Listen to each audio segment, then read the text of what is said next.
E aí, galera, beleza? Tenho certeza que sim, a vida é muito boa e sempre vai dar certo. Vamos comentar sobre a Lei 13.869, de 5 de setembro de 2019. Como a vacatio legis foi de 120 dias, por conta de 31 de outubro e 31 de dezembro, entrou em vigor no dia 3 de janeiro de 2020 a nova Lei de Abuso de Autoridade, ou seja, hoje ela está entrando em vigor. E eu falarei nesse vídeo sobre esta lei e a atuação da Guarda Municipal.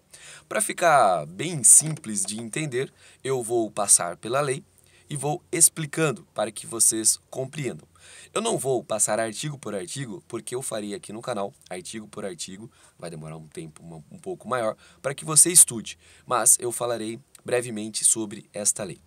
E assim você pode me acompanhar e depois pode fazer os devidos questionamentos. Mais uma vez eu digo, a Guarda Municipal, assim como todo servidor público, está adstrito à legalidade administrativa do artigo 5º, inciso 2º da Constituição Federal. Vou mostrar para vocês, para ficar mais claro o entendimento. Aqui está, no artigo 5º da Constituição Federal, no caput, todos são iguais perante a lei, sem distinção de qualquer natureza, garantindo-se aos brasileiros e aos estrangeiros residentes no país a inviolabilidade do direito à vida, à liberdade, à igualdade, à segurança e à propriedade nos termos seguintes. E o inciso 2º diz: ninguém será obrigado a fazer ou deixar de fazer alguma coisa, senão em virtude de lei. Então, esta é a legalidade administrativa que nós estamos vinculados. Ou seja, todo guarda municipal só pode fazer aquilo que a lei determina e todo cidadão pode fazer tudo aquilo que a lei não proíba. Só é obrigado a realizar uma conduta se a lei assim o disser. Então, a primeira coisa que eu quero que você tenha em mente é a legalidade administrativa. Para que você saiba sobre a legalidade administrativa, você precisa fazer uma consulta de toda a legislação sobre a tua atuação. E é isso que nós estamos fazendo aqui e é o link que eu vou falar sobre o abuso de autoridade. Então, primeira informação, legalidade administrativa, artigo 5º, inciso 2º, o servidor público deve fazer tudo aquilo que a lei determina, enquanto o cidadão pode fazer tudo aquilo que a lei não proíba. Vamos continuando e voltar para a lei de abuso de autoridade. Então, a lei de abuso de autoridade veio para recrudescer, para atualizar, pois a última lei ela era de 65, a lei 4898/65. Então essa lei veio atualizando. No artigo 1º vem falando que o abuso de autoridade pressupõe que nós tenhamos um poder para abusar dele. Não é possível que você abuse sem ter este poder, por isso é cometido por agente público, seja servidor ou não. No artigo 2º vem dizendo quem é o sujeito do crime, e aí vem falando novamente servidores públicos, membros do Poder Legislativo, Executivo, Judiciário, Ministério Público, membros dos tribunais de conselhos, né, ou membros dos tribunais ou conselhos de contas.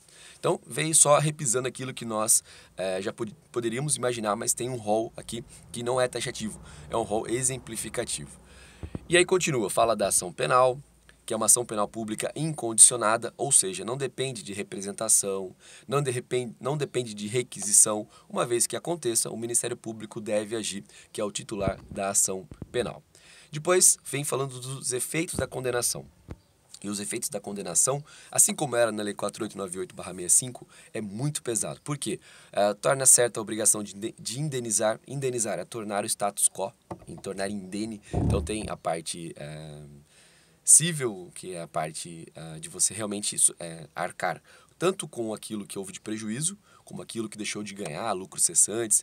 Então, primeira coisa, indenizar. Segundo, inabilitação para exercício de cargo, mandato ou função pública, a perda do cargo, ou do mandato, ou da função. Interessante que tanto a inabilitação para exercício do cargo como a perda do cargo, ela não acontece no primeiro instante. O parágrafo único diz que os efeitos previstos nos incisos 2 e 3, que é a inabilitação e a perda do cargo, são condicionados à ocorrência de reincidência em crime de abuso de autoridade e não são automáticos, tá bom?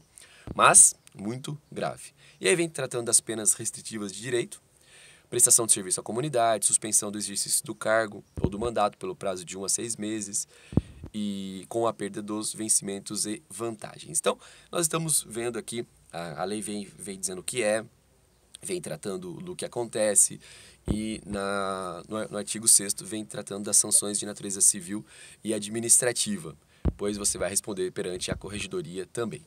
E uma coisa não exclui a outra, você pode responder por tudo. Aí, no artigo 9º, começa dos crimes e das penas. O que eu estou fazendo aqui com vocês nessa leitura rápida? A lei de abuso de autoridade, ela não precisa ser um obstáculo, uma barreira para que nós deixemos de trabalhar. E sim, é necessário compreender essa lei, e uma vez que você compreenda e tenha a argumentação e a situação fática, ela justifique a tua ação, você deve trabalhar e muito bem. Todos nós que somos da área de segurança pública, seja Polícia Militar, Polícia Federal, Guarda Municipal, qualquer uma das carreiras da área de segurança pública, seja Polícia Penal, todos nós precisamos saber da lei. Pois, enquanto Estado, enquanto União, enquanto município, sempre é necessário refrear a União, o Estado, o Distrito, o município. Pois, se você deixar ao bel prazer das autoridades sem uma fiscalização, o que acontece é realmente o abuso. Tanto que eu vi uma vez uma charge, um pessoal dizendo que queria que a ditadura voltasse, aí aparece lá um soldado, bate nessa pessoa e diz, estou aqui uma amostra grátis. Por que eu menciono essa charge? Não que na ditadura isso tenha acontecido como regra, mas nós sabemos os abusos que aconteceram. Por isso que é necessário sim que essa lei exista. E é necessário sim que nós saibamos o que estamos fazendo. Porque se nós não soubermos, a gente vai fazer, de repente, questões, a gente vai ter condutas que vão desencadear questões não só mesmo de legalidade, mas de moralidade e de ir contra os próprios direitos que a gente protege. Então, a partir do artigo 9º, começam os crimes previstos na Lei 13.869. E aí fala, decretar medida de privação de liberdade, que não é do guarda municipal, decretar a condução coercitiva de testemunha, que não é do guarda municipal, deixar de comunicar a prisão em flagrante, que também não é do guarda municipal. E aí, no artigo 13 já começa a ser interessante a gente dar uma olhada aqui. Constranger o preso ou detento mediante violência, grave ameaça ou redução de sua capacidade de resistência a. Olha só, quando a gente fala em constrangimento, é tudo aquilo que a lei não determina. Se a lei não determinou e você está obrigando ele a fazer, é um constrangimento. Por isso, não é possível mais você obrigar o preso nessas condutas abaixo descritas. Primeiro, exibir-se ou ter seu corpo ou parte dele exibido à curiosidade pública. Então, exibir-se ou ter seu corpo ou parte dele exibido à curiosidade pública. Não é possível que o preso algemado te dê consentimento para você fazer, de repente, tirar fotografias dele. Uma vez que você tire fotografias de tatuagem, do braço, da perna, você vai poder incidir no crime do artigo 13 da Lei 13.869, que é o de constranger o preso ou detento mediante violência, grave ameaça. Então, violência ou batendo, ou ameaçando, qualquer que seja a ameaça, ou depois de reduzir sua capacidade de resistência, algemado, ou você em maior número. Se você tirar foto dele e falar que ele autorizou, como? Então, esquece esse negócio de tirar foto de preso, esquece, de repente, tirar foto de tatuagem e publicar. Isso não pode mais acontecer. 2. Submeter-se a situação vexatória ou constrangimento não autorizado em lei. Mais uma vez, isso aqui é tão tranquilo e fácil que já era assim. Só a questão da fotografia mesmo que nós vamos ter que tomar cuidado. E no inciso 3, produzir prova contra si mesmo ou contra terceiro. Só que também tranquilo. Pena de detenção. O que diferencia a pena de reclusão para detenção é o início do cumprimento de pena. Reclusão você começa no regime fechado, detenção é possível no semiaberto. Então, de 1 a 4 anos. E o interessante aqui, as discussões. Ah, mas eu tirei foto e coloquei no WhatsApp da minha companhia, do meu turno. Primeiro, está falando, aqui de forma muito clara, exibido à curiosidade pública. Exibir-se ou ter seu corpo ou parte dele exibido à curiosidade pública. Logo, é necessário que você tenha tirado essa fotografia com esta intenção. O dolo tem que ser específico para exibir a curiosidade pública. Mas, por que eu digo para você evitar ao máximo? Porque sempre num grupo de WhatsApp tem um amigo do amigo. Então, embora você não vá responder por aquele que publicou a foto, e sim, quando você constranger o preso para exibir o corpo à curiosidade pública, você pode ainda ter a interpretação do juiz e, de repente, de uma forma ou outra, até mesmo responder por este crime. Este crime não tem na modalidade culposa, no meu ponto de vista, Por quê? Você, na modalidade culposa, você tem a negligência, a imprudência e a imperícia. E aqui está dizendo, o verbo é constranger. Então, é um verbo, na verdade, que você tem que ter o dolo, a intenção livre e direta para fazer, né? Então, a questão das fotos para o WhatsApp, eu também evitaria ao máximo. Bancos de dados, aí tudo bem, está autorizado e também o acesso é limitado e restrito. Mas, se for para exibir a curiosidade pública, publicar em Facebook, YouTube, Instagram, não pode. Preso ou detento. Então aqui fala do preso ou do detento. E do averiguado. Bem, se você parar para pensar, muitos de nós que têm as mídias, às vezes numa abordagem filma e acaba postando, tal. Eu vou evitar também, né? Pois, mais uma vez eu digo, embora não seja preso ou detento, mas a curiosidade pública ela vai ser aguçada por alguém que nem cometeu o crime. Se aquele que já cometeu o crime não pode, imagina para aquele que só foi averiguado, abordado. Então, no meu ponto de vista, não pode para ninguém, tá bom? Então, para o WhatsApp eu também evitaria, embora a conduta para a curiosidade pública seria em redes sociais, algo que fosse aberto, no meu ponto de vista. No artigo 14 foi vetado, o artigo 15, constranger a depor, também não é em relação ao guarda municipal. 16, deixar de identificar ou identificar-se falsamente ao preso por ocasião de sua captura ou quando deva fazê-lo durante a sua detenção ou prisão. Novamente, nós temos que ter o nome e a identificação, isso está na Constituição, então não é possível que a gente não se identifique quando nós formos prender alguém. 17, vetado. 18, submeter o preso a interrogatório policial não é nosso, do guarda municipal. Impedir ou retardar injustificadamente o envio do pleito de preso à autoridade judiciária também não é nosso. O 20 foi vetado e aí teve um novo texto, né, com as partes vetadas. Impedir sem justa causa entrevista pessoal reservada do preso com seu advogado. Isso sim entra para o guarda municipal. Por quê? O guarda municipal às vezes está ali em um flagrante e chega o advogado. E você, não querendo que combine uma versão, uma coisa e outra, sem conhecimento de causa, porque isso já deveria saber pelo próprio Estatuto da Ordem dos Advogados do Brasil, né, que deveria deixar de entrevistar-se, mas agora é o crime, então você tem que deixar. Não é algo que você, eu posso. Mas se tiver uma justa causa, por exemplo, você está acabando de efetuar a prisão, chega o advogado, o ambiente está tumultuado, é perigoso um resgate daquele preso e o advogado quer conversar com ele ali. Não, ô doutor, no DP a gente conversa, né? Mas aqui por conta da justa causa, mas sempre justificar. Porque se você impedir sem justa causa a entrevista pessoal reservada do preso com seu advogado, é um crime aí de detenção de 6 meses a 2 anos. Artigo 21 também não é do guarda municipal, manter preso de ambos os sexos na mesma cela. Artigo 22, invadir ou adentrar clandestina ou astuciosamente ou revelia da vontade do ocupante, imóvel à lei ou suas dependências, ou nele permanecer nas mesmas condições. Isso é do guarda municipal. Não está falando residência, onde você estabelece o ônimo definitivo. Aqui está dizendo invadir ou adentrar. Olha os verbos, invadir ou adentrar. Então, existe uma diferença. Você pode ter entrado porque a porta estava aberta. Você pode invadir por ter feito a transposição do muro, né? Clandestina ou astuciosamente. Vai colocando todas as condutas possíveis para que você seja pego. Ou a revelia da vontade do ocupante. Então, ele nem sabia, ou ele não queria. Imóvel alheio ou suas dependências. Então, está falando residência, está dizendo imóvel. Então, isso pega todo mundo. Se você entrar na residência de alguém, você vai ser pego pelo artigo 5º, inciso 11 da Constituição Federal. Imóvel, agora, com um conceito muito mais abrangente, pelo artigo 22. E a pena é de detenção de 1 a 4 anos. Entrou, tem que justificar, tem que explicar, porque nós temos na Constituição Federal as hipóteses que você pode ingressar na casa de alguém mesmo contra a vontade do morador.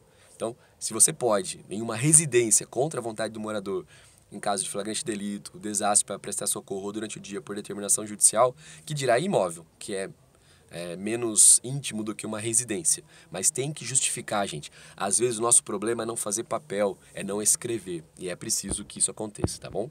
Artigo 23. Inovar artificiosamente no curso de diligência, investigação ou processo. O estado de lugar, coisa ou pessoa, a fim de eximir-se de responsabilidade ou responsabilizar criminalmente alguém ou agravar-lhe a responsabilidade. Aqui é quando você vai alterar o local dos fatos. Inovar artificiosamente é você realmente simular, mudar, alterar no curso de diligência, de investigação ou de processo. Isso por que o guarda municipal ele pode realizar? Pois às vezes está junto com a polícia civil e às vezes tem uma responsabilidade, às vezes tem muitos guardas municipais trabalhando dentro de delegacias, emprestados, então isso pode também. Sempre, isso já existia, não é algo novo, mas sempre que você alterar, surge a possibilidade do crime. Artigo 24, constranger sob violência ou grave ameaça funcionário ou empregado de instituição hospitalar pública ou privada a admitir para tratamento pessoal cujo óbito já tenha ocorrido, com o fim de alterar local ou momento de crime, prejudicando sua apuração. Novamente, o verbo é constranger. Violência ou grave ameaça. Funcionário ou empregado de instituição hospitalar pública. Alguém que já morreu, para que você não diga que morreu no local, você socorre e obriga alguém a aceitar aquele de cujos, aquele morto. Também detenção de 1 a 4 anos. Artigo 25. Proceder à obtenção de prova em procedimento de investigação ou fiscalização por meio manifestamente ilícito. Não é algo que o guarda municipal ele está diretamente ligado, mas como trabalha na delegacia, mais uma vez, já é sabido, isso não é novidade, que é claramente um abuso de autoridade você fazer isso de forma ilícita na obtenção das provas. Artigo 26 vetado, 27 requisitar a instauração ou instaurar procedimento investigatório de infração penal administrativa em desfavor de alguém a falta de qualquer indício de prática de crime, delito funcional ou de infração administrativa. Isso pode pegar no corregedor da guarda municipal. Às vezes, para perseguir um guarda municipal, ele vai ouvir um diretor, um comandante, e ele instaura um procedimento que ele sabe, né, que não teve nenhuma infração administrativa, porque aqui pega até mesmo a infração administrativa ilícito funcional. Este é especificamente para o corregedor da guarda municipal. As guardas municipais precisam ter uma corregedoria forte, ouvidoria forte, mas é preciso que se tenha uma ligação com a lei. Eu fui corregedor e sempre o corporativismo ele não deve imperar sobre a legalidade da instituição e sobre aqueles bons funcionários da corporação que merecem o prestígio da retirada dos maus. O artigo 28. Divulgar gravação, trecho de gravação, sem relação com a prova que se pretenda produzir, expondo a intimidade ou a vida privada, ou ferindo a honra ou a imagem do investigado ou acusado, também não é para o guarda municipal. Salvo uma exceção ou outra de que a gente possa pensar em hipótese, mas não é. 29. Prestar informação falsa sobre procedimento judicial, policial, fiscal, administrativo, com o fim de prejudicar interesse do investigado. Isso aqui sim, porque nós acabamos sendo ouvidos tanto dentro da delegacia, no inquérito, num processo. Então isso sim, o guarda municipal, uma vez que preste informação falsa e fique comprovado isso, a pena de detenção de 6 meses a 2 anos é abuso de autoridade, com todas aquelas consequências que o abuso de autoridade ele vai trazer. Artigo 30. Dar início ou proceder à persecução civil ou administrativa sem justa causa fundamentada ou contra quem se sabe inocente. Então, quando você fala dar início ou proceder à persecução penal, quando você pode dar início como guarda municipal, ao apresentar um crime que não existe, né, que você está imputando falsamente. Mas aqui é mais para o Ministério Público e também, de repente, até mesmo para o delegado, tá bom? Artigo 31, estender injustificadamente a investigação, aqui não é para o guarda municipal. E o artigo 32 diz negar ao interessado, seu defensor ou advogado, acesso aos atos de investigação preliminar, ao termo circunstanciado, ao inquérito. O guarda municipal em uma delegacia até pode, de repente, acabar incidindo em alguma coisa dessa natureza, mas aqui é mais mesmo para quem trabalha com o inquérito, com o processo, né? E não para o guarda municipal, embora possa também pegar no corregedor da guarda municipal, tá bom? Porque fala da parte administrativa e nós temos a corregedoria.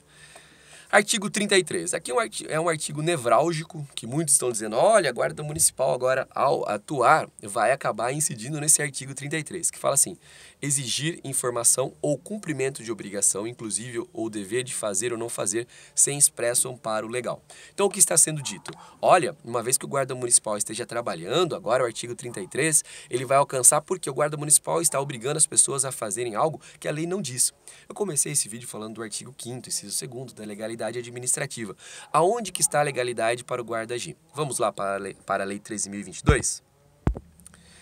A Lei 3.022 diz no artigo 5º, são competências específicas das guardas municipais, competências específicas. Essa lei está vigendo, essa lei não foi revogada, essa lei não tem uma ADIM julgada como inconstitucional, ela está vigendo. O guarda municipal não deve pensar sobre se ela é certa ou errada, deve cumprir.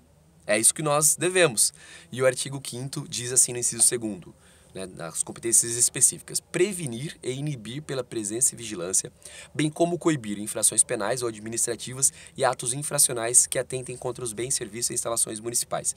Novamente, prevenir e inibir pela presença e vigilância, prevenir e inibir pela presença e vigilância, bem como coibir infrações penais. Quando dizem infrações penais, são os crimes, contravenções ou administrativas, todos os ilícitos administrativos e os atos infracionais ligados ao ECA, aquelas condutas tipificadas como crime quando cometidas por menores de 18 anos, que atentem contra os bens, serviços e instalações municipais.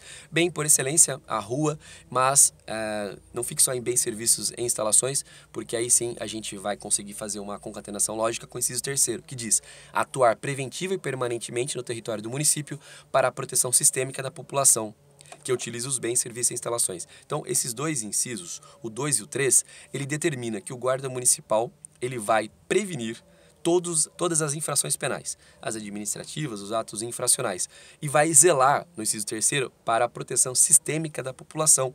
Logo, quando o guarda municipal ele vai agir, ele está agindo baseado no artigo 5º, inciso 2 e 3. E o patrulhamento preventivo está aqui no artigo 3º, no inciso 3º, que é o artigo 3º, inciso 3º, patrulhamento preventivo. Por isso, não tem abuso de autoridade nenhum na atuação do guarda municipal. Em relação à busca pessoal, artigo 244 do Código de Processo Penal, não é atribuído a ninguém, independe de mandado, e uma vez que nós estejamos trabalhando, baseando-se no artigo 3º, fazendo patrulhamento preventivo, baseado no artigo 5º, que é uma competência específica, que nós estejamos protegendo bens, serviços e instalações e a proteção sistêmica da população, está acobertado, não há que se falar em ilegalidade ou agir contra a lei. Vamos lá voltar para a lei de abuso de autoridade.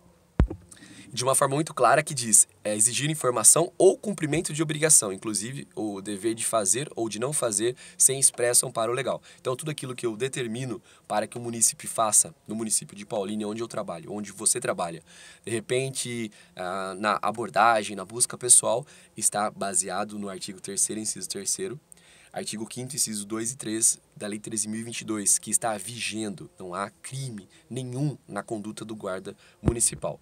Ah, Eliel, eu tenho medo, eu não penso assim. Não faça. Eu estou dizendo o que eu vou fazer. Eu só posso falar para você aquilo que eu faço porque eu não falo somente, eu faço. Todas as noites eu abordo, todas as noites eu trabalho. Quem quiser vai lá na rotina que eu coloquei na playlist, você vai ver muitas abordagens e vai ver inclusive outras ocorrências lá. Decretar em processo judicial a indisponibilidade de ativos financeiros não é nosso. Demorar demasiadamente e injustificadamente no exame de processo que tenha requerido também não é nosso. Antecipar o responsável pela investigação também não é nosso. Procedimento aplica-se ao processo e ao julgamento dos delitos previstos nessa lei, no que couber o Código de Processo Penal e as disposições finais traz aqui algumas alterações realizadas. A lei ela foi publicada no dia 5 de setembro, 120 dias por conta do dia 31 de outubro e 31 de dezembro, entrou em vigor hoje, dia 13 de janeiro. Tudo isso que eu falei para vocês aqui é de suma importância para você compreender. Esta foi a Lei de Abuso de Autoridade, Lei 3.869, para a atuação dos guardas municipais. Leia a lei. Foque nisso tudo que eu disse. Tenha argumentações, porque a vida é muito boa e sempre vai dar certo. Eu quero você protegido, eu me protejo, quero que você também faça isso. E eu continuarei gravando as dúvidas que você tenha. Coloque aqui no comentário. Se inscreva no canal, compartilhe esse vídeo para que muitos irmãos saibam sobre isso. E acima de tudo, critique, justifique, comente, faça o que você quiser. E a gente vai gravando o vídeo e assim a gente vai produzindo conhecimento. Um abraço a todos, fiquem com Deus. A vida é muito boa e sempre vai dar certo.